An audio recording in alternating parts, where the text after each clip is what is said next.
ನಾಳೆ ದಿನ ಇದೇ ಗಾಸಿಪ್ ಹರಡಿ ನಮ್ಮ ಅಂಗಡಿಗೆ ಒಡವೆ ತಗೊಂಡವರೆಲ್ಲ ಹೋಗ್ಬಿಟ್ಟು ಚೆಕ್ ಮಾಡಿಸಿದ್ರೆ ಅದ್ರಲ್ಲಿ ಒಂದಿಷ್ಟು ನಕಲಿ ಒಡವೆಗಳೇನಾದ್ರೂ ಕಂಡು ಬಂದ್ರೆ ರಚ್ಚು, ಕೇಳೋದಕ್ಕೆ ಭಯ ಆಗ್ತಾ ಇದೆ. ಅಪ್ಪ ಅವ್ರ ರಕ್ತನ ಬೆವರಾಗಿ ಹರಿಸಿ ಕಟ್ಟಿ ಸಂಸ್ಥೆ ಇದು. ಈ ಥರದ್ದು 2 ಇನ್ಸಿಡೆಂಟ್ ಸಾಕಲ್ವಾ ನಮ್ಮ ಸಂಸ್ಥೆನ ಕೆಳಗೆ ಬೀಳ್ಸೋದಕ್ಕೆ? ಕುಂಬಾರಂಗ್ ವರ್ಷ ದೊಣ್ಣೆಗ್ ನಿಮಿಷ ಅಂತ ಗಾದೆನೇ ಇಲ್ವಾ ಜೀವ?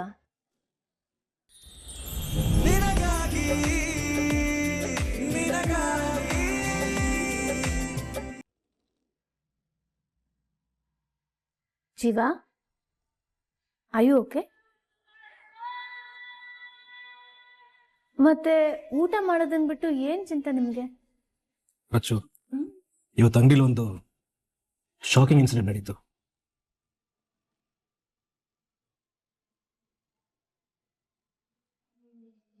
ಶ್ರೀವಾರಿ ಜ್ಯುವೆಲರ್ಸರು ನಂಬಿಕಸ್ತು ಅಂತ ಬಂದಿದ್ದಕ್ಕೆ ನಮಗೆ ಸರಿಯಾಗಿ ಆಯ್ತು.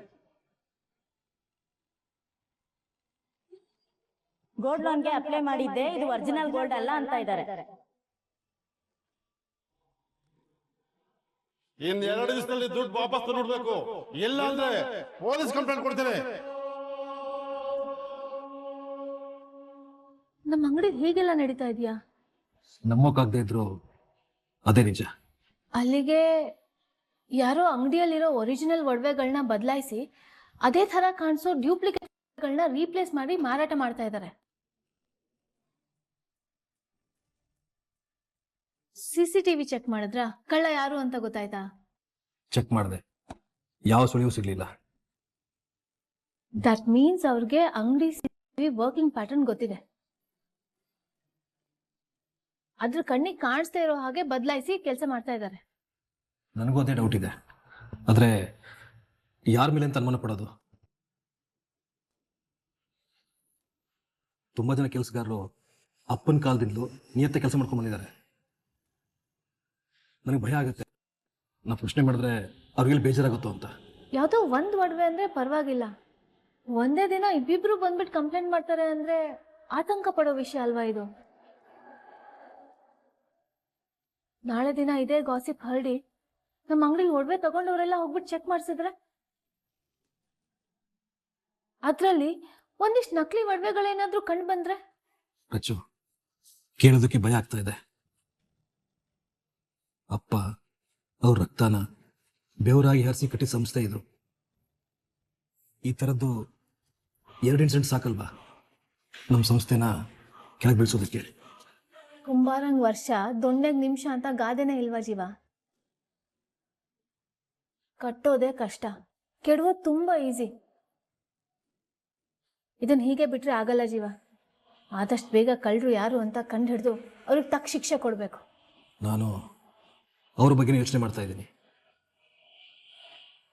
ಕಸ್ಟಮರ್ಸ್ ಹತ್ರ 2 ದಿನ ಟೈಮ್ ತೊಗೊಂಡಿದ್ದೀನಿ. ಅಷ್ಟರಲ್ಲಿ ಪತ್ತೆ ಹಚ್ಬೇಕು ಅವ್ರನ್ನ.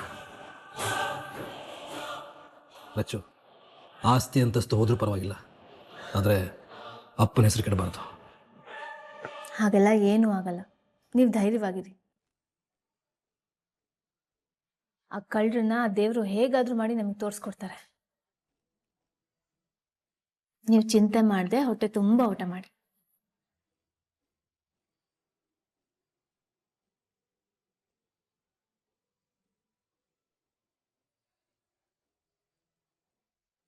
ಅತ್ತೇನ್ ಸರಿ ಮಾಡೋದಕ್ಕೆ ಒಂದ್ ಕಡೆ ಒದ್ದಾಡ್ತಾ ಇದ್ರೆ ಇನ್ನೊಂದ್ ಕಡೆಯಿಂದ ಈ ಮಾವನವ್ರ ಹೆಸರಿಗೆ ಕಳಂಕ ಬರ್ತಾ ಇದೆ.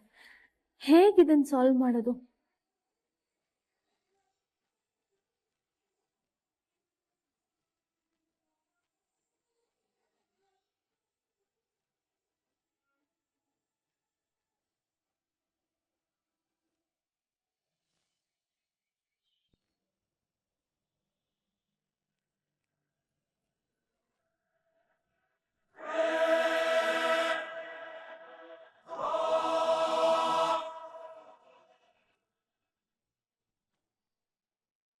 ಬಾಯ್ಲಿ. ಏನ್ ವಿಷಯ? ಓ, ಹೇಳ್ದಿದ್ರೆ ಮಹಾರಾಣಿಯವ್ರು ಬರಲ್ವಾ? ಬಾಯ್ಲಿ.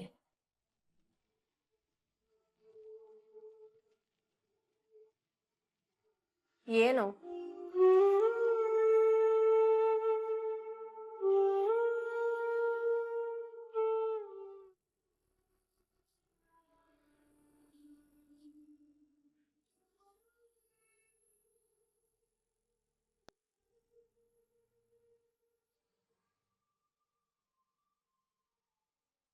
ನಿನ್ 1 ವಾರದ ಶಿಕ್ಷೆ ಮುಗೀತು.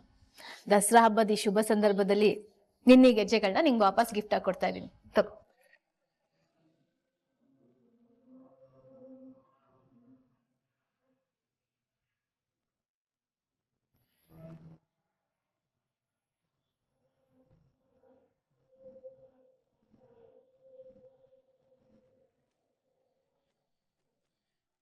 ಈ ಕಾಲ್ಗೆಜ್ಜೆಗಳನ್ನ ನೀನ್ ನೋಡಿದ ತಕ್ಷಣ ನಿನ್ನಲ್ಲೊಂದು ಸಹಜವಾದ ಆನಂದ ಕಾಣಿಸುತ್ತೆ,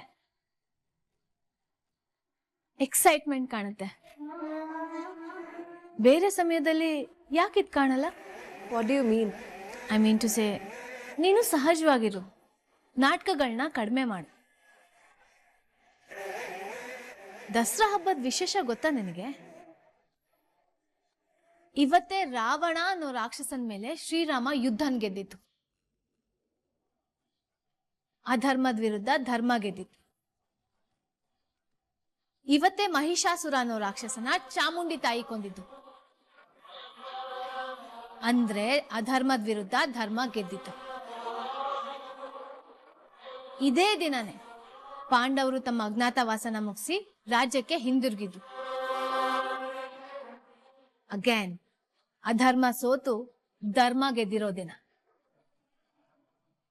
ಕೆಟ್ಟೋರ್ ಮೇಲೆ ಒಳ್ಳೆತನ ಜಯ ಸಾಧಿಸಿರೋ ದಿನ. ಇಂಥ ಹಬ್ಬನ ಪ್ರತಿ ವರ್ಷ ನಾವ್ ಯಾಕೆ ಆಚರಣೆ ಮಾಡ್ತೀವಿ ಗೊತ್ತಾ? ನಮ್ ಮನ್ಸಲ್ಲಿರೋ ಕೆಟ್ಟತನ ಎಲ್ಲ ದೂರ, ಒಳ್ಳೆತನ ಬೆಳೀಲಿ ಅಂತ. ಹೇಳ್ತಾ ಇರೋದ್ ಅರ್ಥ ಆಗ್ತಾ ಇದೀಯಾ? ಅವತ್ತು ನಿನ್ ನಾಟ್ಯನ ನೋಡಿ ಒಂದ್ ಕ್ಷಣ ಸ್ಟನ್ ಆಗ್ಬಿಟ್ಟೆ ನಾನು.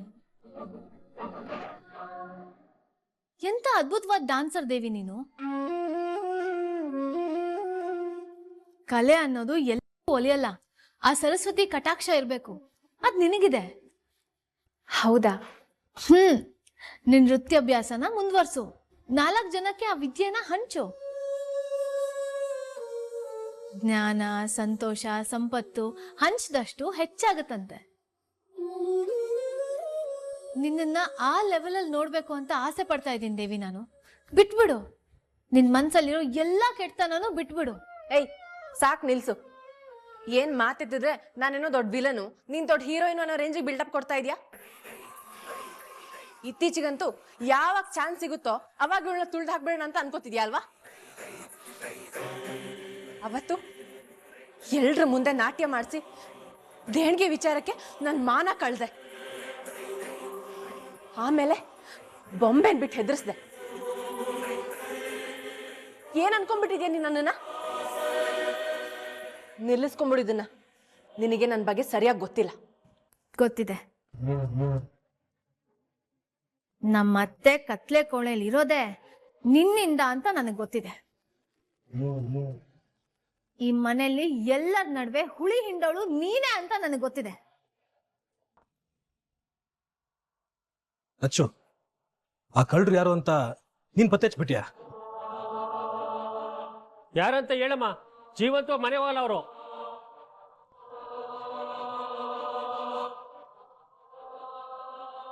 ಮರ್ಡರ್ ಕೇಸಲ್ಲಿ ನಾವು ಜೈಲು ಹೋದ್ರೂ ಪರವಾಗಿಲ್ಲ, ದೊಡ್ಡವರ ಹೆಸರನ್ನ ಹಾಳು ಮಾಡಿದ್ರೆ ನಾವು ಸುಮ್ಮನೆ ಬಿಡಲ್ಲ.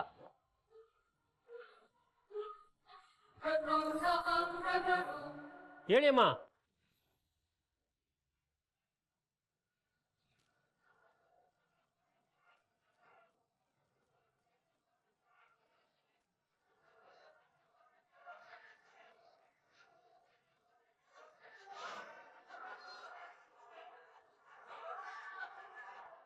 ರಾಣ, ಭಯ ಪಡ್ಬೇಡಿ, ಆ ಕಳ್ಳಿ ಇವಳೆ.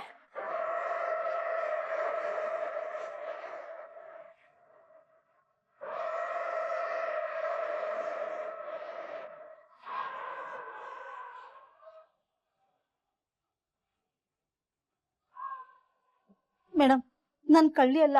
ಕೆಲ್ಸಕ್ಕೆ ಸೇರಿದಾಗಿಂದ ತುಂಬಾ ಪ್ರಾಮಾಣಿಕವಾಗಿ ಕೆಲಸ ಮಾಡ್ತಾ ಇದ್ದೀನಿ. ನೀವು ತಪ್ಪು ತಿಳ್ಕೊಂಡಿದ್ದೀರಾ ಅನ್ಸುತ್ತೆ. 100% ತಪ್ಪೇ ತಿಳ್ಕೊಂಡಿರೋದು. ನೋಡಿ ಸೂಪರ್ ಸ್ಟಾರ್, ಪರಿಮಳ ಅವರು ನಮ್ಮ ಜೊತೆಲಿ 5 ವರ್ಷದಿಂದ ಕೆಲಸ ಮಾಡ್ತಾ ಇದ್ದಾರೆ. ಇದುವರೆಗೂ ಯಾವುದೇ ಕಂಪ್ಲೇಂಟ್ ಇಲ್ಲ. ಪಾಪ ಅವ್ರ ಮೇಲೆ ಈ ರೀತಿ ಕಂಪ್ಲೇಂಟ್ ಮಾಡ್ತಿರೋದು ಸರಿ ಇಲ್ಲ ನೋಡಿ. ಅಚ್ಚು, ಮನೆಗೆ ಹೋಗೋ ಪ್ರತಿಯೊಬ್ಬ ಸ್ಟಾಫ್ನು ಸೆಕ್ಯೂರಿಟಿ ಒಂದಲ್ಲ 2 ಸಲ ಚೆಕ್ ಮಾಡಿ ಕಳ್ಸೋದು. ಹಾಗಾಗಿ ಚಿನ್ನ ಕತ್ಕೊಂಡು ಹೋಗಕ್ ಆಗಲ್ಲ. ಹೆಣ್ಮಕ್ಳಿಗೆ ಸೆಕ್ಯೂರಿಟಿ ಚೆಕ್ ಅಂದ್ರೆ ಯಾವ ರೀತಿ ಮಾಡ್ತಾರೆ? ಬ್ಯಾಗು ಟಿಫನ್ ಬಾಕ್ಸ್ನೆಲ್ಲ ಚೆಕ್ ಮಾಡ್ತಾರೆ ಅಮ್ಮ. ಪರಿಮಳ ಅವ್ರೆ, ನೀವು ಕಳ್ತನ ಮಾಡ್ತಿರೋದಕ್ಕೆ ನನ್ನ ಹತ್ರ ಸಾಕ್ಷಿ ಇದೆ. ಎಲ್ಲರ ಮುಂದೆ ಒಪ್ಕೊಂಡ್ಬಿಡಿ. ಮೇಡಮ್, ಪದೇ ಪದೇ ನೀವು ಕಳ್ಳಿ ಅಂತ ನನ್ನ ಕರಿಬೇಡಿ. ಆ ಥರ ತಪ್ಪು ನಾನು ಏನು ಮಾಡಿಲ್ಲ. ಹೌದಾ? ಮೇಡಮ್,